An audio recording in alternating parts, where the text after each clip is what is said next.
grief, having done her PhD in grief and poetry. So I'd really like to invite Sarah, and she told me she loves cats and chocolate, so, you know, she's my friend forever. That's okay. Yeah, we're all on a journey, and we really, you know, and all of us are on a journey, and as we embark this morning with what Sarah wants to bring to us, there is that freedom to engage to the degree that you're comfortable, and so Sarah will just share some of the options with that. So welcome, Sarah, thank you.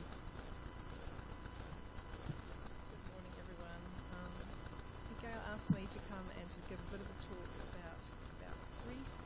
Very happy to do that, and also we thought there'd be an opportunity. I sort of see grieving as being something we do together, and so it was going to be an opportunity to do an activity of writing to remember Roger, but we'll do that at the end, and that's just if people are feeling comfortable to do that. It is a real privilege to be here, and I said to Gail, it feels like delicate work kind of coming into a church. And so we had a conversation before, so I'm trying to tune in to sort of maybe where things are. But if I sort of put a foot wrong, just forgive me, because it is a delicate business coming in here. So, so I'm a counsellor, yes, and I've just finished my doctorate in looking at grieving, and I interviewed people who'd lost a partner, and then I wrote poetry from their stories. So it was kind of like a poetry therapy. But I just want to say at the outset that I'm not an expert in grief, and be suspicious of scholars that say they're an expert. It's about being a human being and being a person. I just want to say that I lost a parent when I was a teenager, so I know some of the contours of what it was like for me, losing someone very dear to me.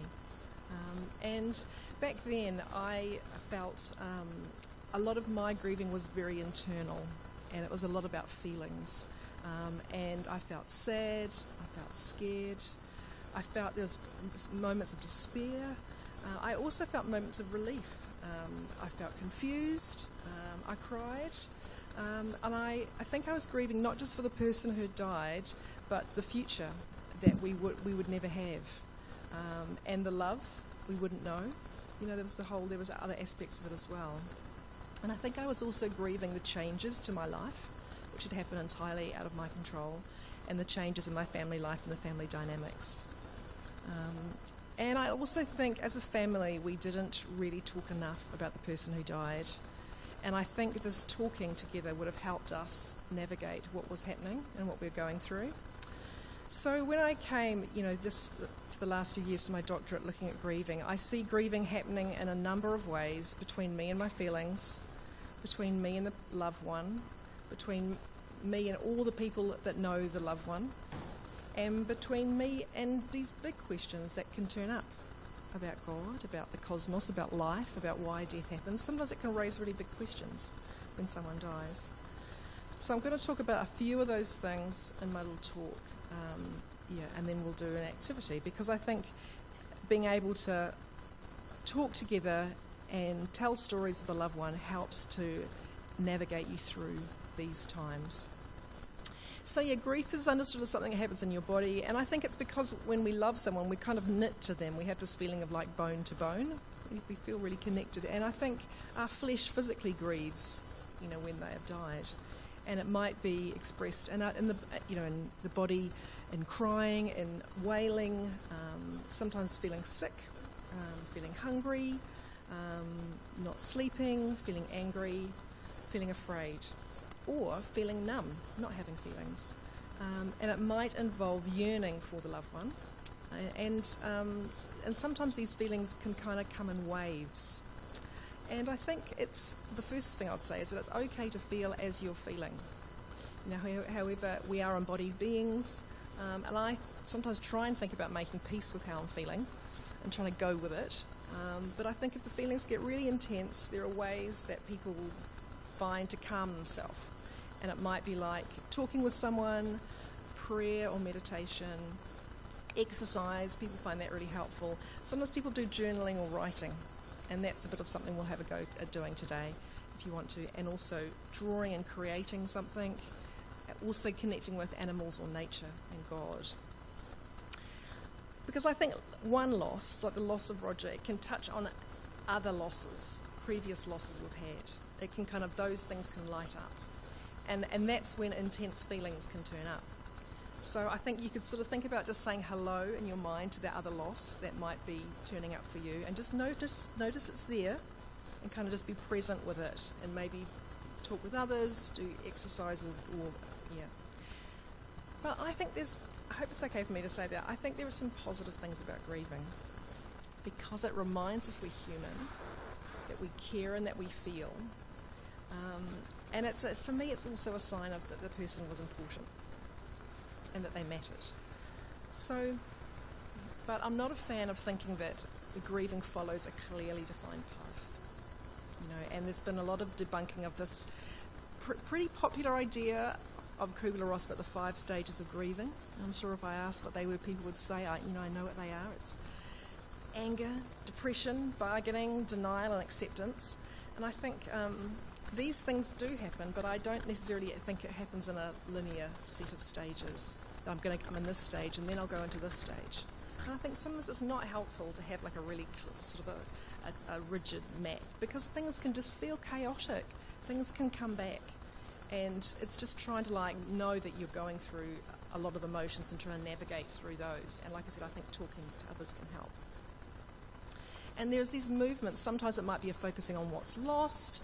Sometimes it might be a focusing on how life is, and the challenges, and then focusing on the loss. You kind of can go back and forward by looking at things. And I think that's just trying to be with those things. It can feel enormous, because when a significant person dies, it can feel like it's not just losing them, but my life subtly or not so subtly changes. And this guy Attic has talked about relearning the world. There is something that just feels really different. I have to find my way of going on again. But I think talking together and telling stories of the loved one, I think that's a really important process. Because I think when someone's died, their physical body is gone, but some really key parts of them remain. And it's kind of how we think of a person. Like, I think of a person as being a body, but it's also, we're made up by stories in some ways, and how other people see us and who our values are, what our values are. A person isn't just flesh, there's something else. And so I think when the body dies, there's still many things of the person that we can still connect with and think about again. We can have memories of them. There are ways that their values go on, how they influenced us. These things are still present in us and are kind of present as we talk about them together. So I see grieving as not only being about me and my body, but also what we do with the memory of the person. And I see grieving as being about action as well. Grieving and mourning are active verbs, not just how I feel. There are things that we do. So I think what we're doing today is grieving together, as we'll be talking about Roger. So it's making sense of who the person is and what their contribution is and what might go forward of who they are. And there's this idea, and it's called remembering, like re-membering. So it's not just reminiscing about the loved one, it's thinking of membership and thinking about your life as being like a club of members, and whether Roger can still have a membership of your life individually and as a church community. And it's about bringing someone back in to being a member, and that's the idea of remembering. Yes, their body has died, but there's something about who they are that can still have an influence, that can still, in some ways, whatever they were, whatever their values and their struggles, because human beings are all a kind of a mix of values and struggles. What can that say to me, and how can I hold on to some of those things? So I think grieving can involve talking about who the loved one is. It's like sort of their biography. It's like, and I think, when we do an activity today, I'll get more of a sense of who Roger is. through what you remember of him, what he stood for, and what about that might continue. I think it also involves talking about what you'll miss and what's not there. Thinking of how he made an imprint on your life. You're thinking of who he might be as a person might continue, and how you might keep alive something of his life story. And from what Gail had said to me, there was a value that he held was about accepting others and their struggles, and knowing his own struggles, and being a human and having, so something about acceptance seemed to be important to him. So that's part of grieving. It's getting a sense of who the person was, and what their values are, and how that might still matter, or still be held on to. So I hope this is. Feel free to come and talk to me afterwards about how this is landing with you. But that's my thinking about something of the person can still influence us. So when I did my doctorate, I interviewed people whose partners had died, and we had a conversation to bring back into membership some of the things that the person was. How does this person continue in your life, even though they've died? And some of the people said they dreamed about them. Some of them said they actually had a sense of presence of this person and felt them watching over them.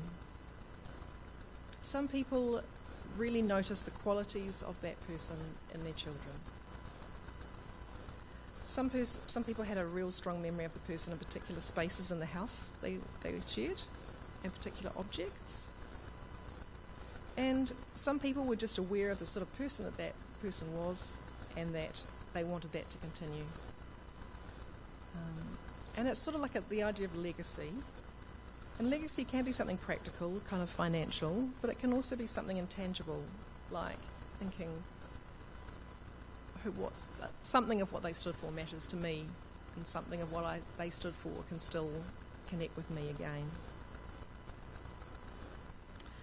So I'll just give one example of how I had this kind of conversation to remember someone with one of my students.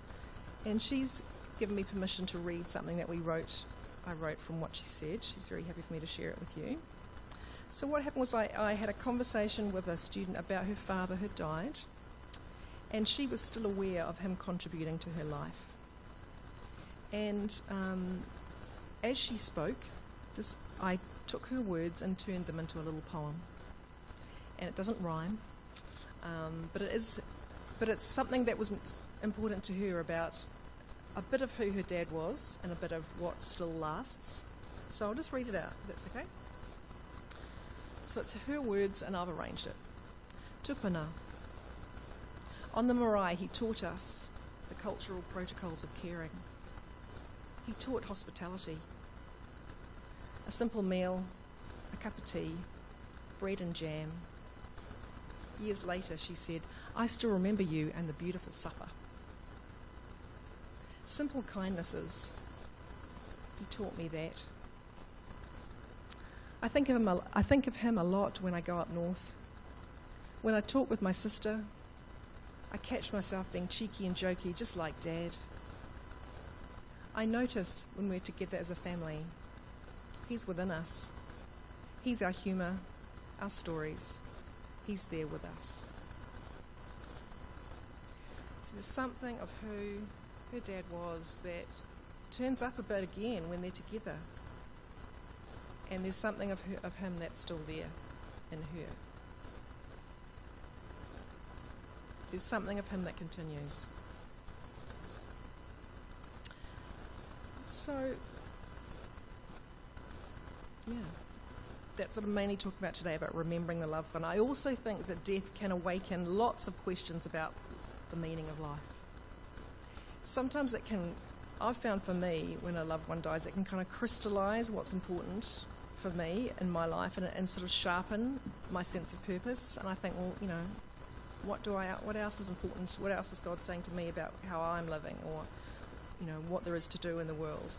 It can awaken big questions about the universe, theological questions. Why is there death?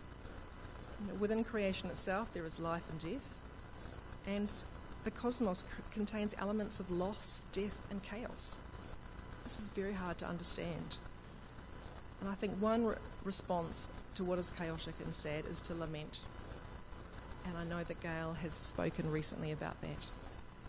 Being able to open up the whatever is there. Lament is a cry of pain, sorrow, rage that is offered to God.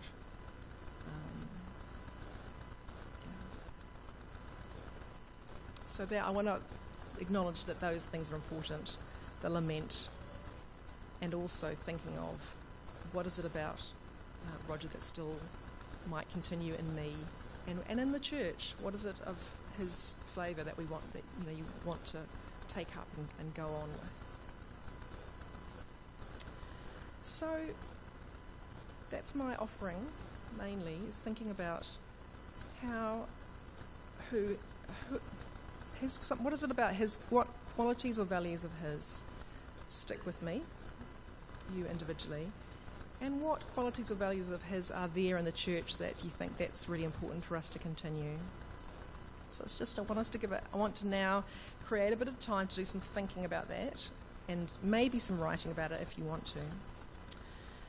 So Gail and I talked about having an opportunity to be able to think and write some of Roger's values. And we thought things that connect with you, or things that you feel connect with the church. And we thought a couple of ways of doing this so people are feeling comfortable. Some people like talking in groups and writing. And what we've done is we've got little circular tables. We've got a couple of little circular tables that are around here. And I've got a kind of a sheet of some starter questions, which I'll read out. We've got some hardboard down there. Actually, you probably don't need it because you're at the table. We've got some paper and some felts. So if you feel like getting in a little group and just talking about some of Roger's values and qualities that meant something to you, there's groups that you could do that. If you feel like doing it on your own and just sitting and thinking, we've got some hardboards that you can keep on your lap. We've got some paper that you can do some writing. Or if you just want to sit and be, that's also fine. So in terms of and I'm thinking, like, I don't want to put anybody under pressure, but we'll have about sort of 15 minutes to do some of this if you want to. And then I'm going to invite maybe if two people would like to read something that they've written, that'd be welcome. But, this you don't have to, and so there's no public pressure to do that. But some people might like to share something. So this is what I sort of think, just as a sort of some starter ideas. I've got a sheet that I'll hand out. So you could think about Roger, and in particular some of his qualities that you found inspiring. You could either talk in your group or think about his values, his projects, his struggles and achievements, his qualities. What was important to him, and any imprint of him for you. What are you going to take away with who he was as a person? How you might continue to hold on to those things. And also, thinking about the church community, do you have any ideas for how the Te Atatū Baptist as a community can take forward or hold on to the values and flavour that he created, and with others that he created? So, thinking individually and thinking of the church. So you could write down your thoughts. You could just write a story of one interaction that you had with Roger that meant something about his values to you. If you wanted to, you could write a little poem, like I did, from what that person had told me about her dad. Just a few lines even, just maybe 4 or 5 lines around what you think some of his values are. And so we'll have a little bit of time to do that, and if people just want to sit and be, that's also fine.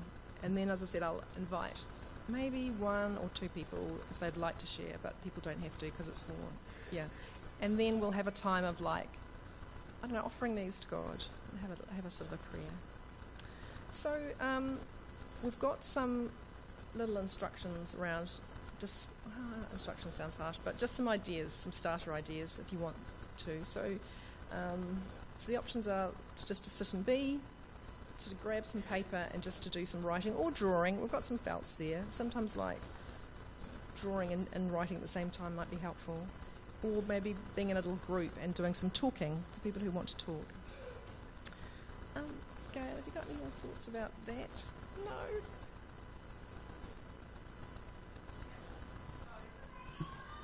So basically, what we'll do now is that if you're sitting at a table and you're not a group person that wants to talk in a group, you need to move from the table. If you are a person who processes by talking, go and sit at a table with some other people. If you just want to do some writing and thinking individually, come and grab a board, some of Sarah's suggestions, a pen, and find a space to do that. We'll have some music playing.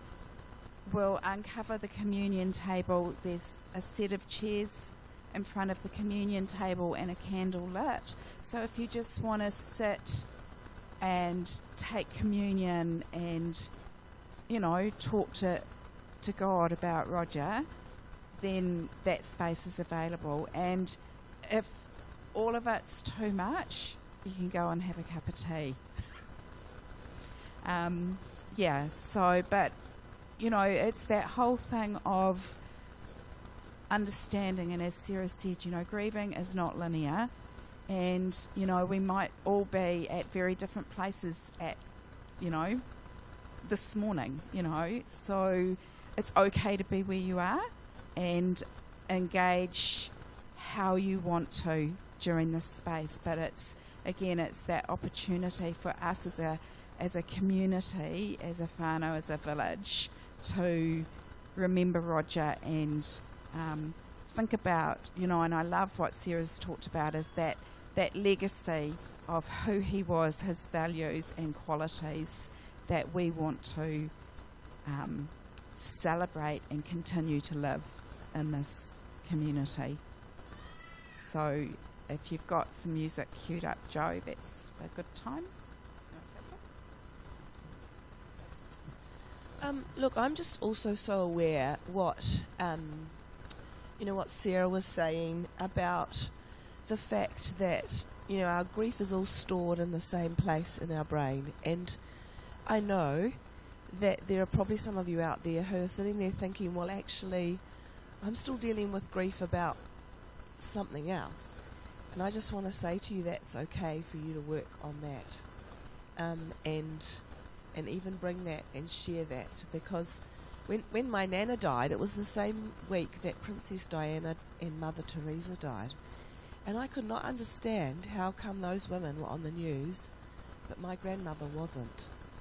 And I think, maybe there's some of you sitting there thinking, well, yeah, I loved Roger and yes, he's gone, but I've got big grief about my person too.